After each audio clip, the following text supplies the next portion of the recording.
മിശിഹായിൽ പ്രിയമുള്ള സഹോദരി സഹോദരന്മാരെ, പ്രിയ മക്കളെ, ഇന്നേ ദിവസം വിശുദ്ധ മർക്കോസ് അറിയിച്ച നമ്മുടെ കർത്താവ് മിശിഹായുടെ പരിശുദ്ധ സുവിശേഷം 3-ാം അധ്യായം 9-ാമത്തെ വാക്യം. Saint Mark's gospel chapter 3 verse 9. ആൾത്തിരക്കിൽപ്പെട്ട് ഞെരുങ്ങാതിരിക്കുന്നതിന് അവൻ ശിഷ്യന്മാരോട് ഒരു വള്ളം ഒരുക്കി നിർത്തുവാൻ ആവശ്യപ്പെട്ടു. ഈശോ തിരക്കിട്ട ശുശ്രൂഷയായിരുന്നു, നമുക്കറിയാം. എന്നാൽ ആ തിരക്കുകളിൽ ആമഗ്നമാവാതെ ഒരു വള്ളം അവിടെ ഒരുക്കിയിടുക, എനിക്ക് അവിടെ നിന്ന് അകന്ന് അല്പം ഒന്ന് പോകണം എന്നുള്ള ചിന്ത ഈശോ പ്രകടിപ്പിക്കുക. ഈയിടെ റിട്ടയർ ചെയ്തൊരു വൈദികനുമായി സംസാരിച്ച അവസരത്തിൽ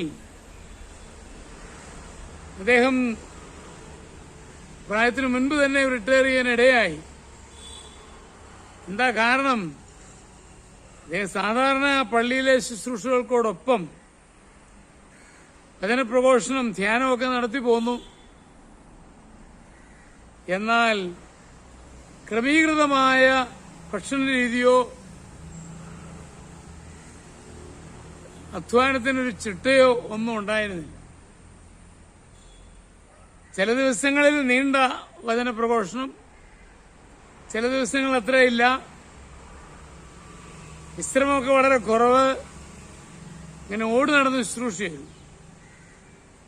സെമിനാറിലായിരുന്നപ്പോൾ എല്ലാം കൃത്യസമയത്ത് ചെയ്തിരുന്നതുകൊണ്ട് ഒരു ബുദ്ധിമുട്ടുണ്ടായില്ല. എന്നാൽ ഇവിടെ അങ്ങനെ ഇല്ലാത്തതുകൊണ്ട് കൂടുതൽ ബുദ്ധിമുട്ടുകളിലേക്ക് കടന്നു വരുവാനിടയായി എന്ന് എനിക്ക് മനസ്സിലായി എന്ന് അദ്ദേഹം പറയുകയാണ്.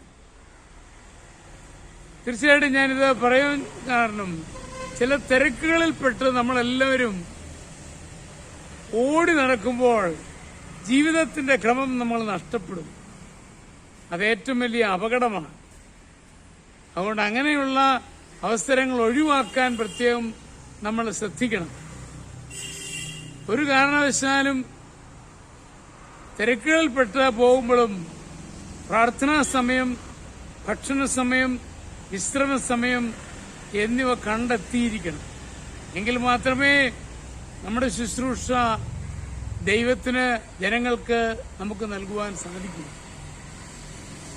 അതിനെല്ലാവർക്കും, എല്ലാ തുറകളിലുള്ള മനുഷ്യർക്കും സാധിക്കട്ടെ എന്ന് ആശംസിക്കുകയാണ്.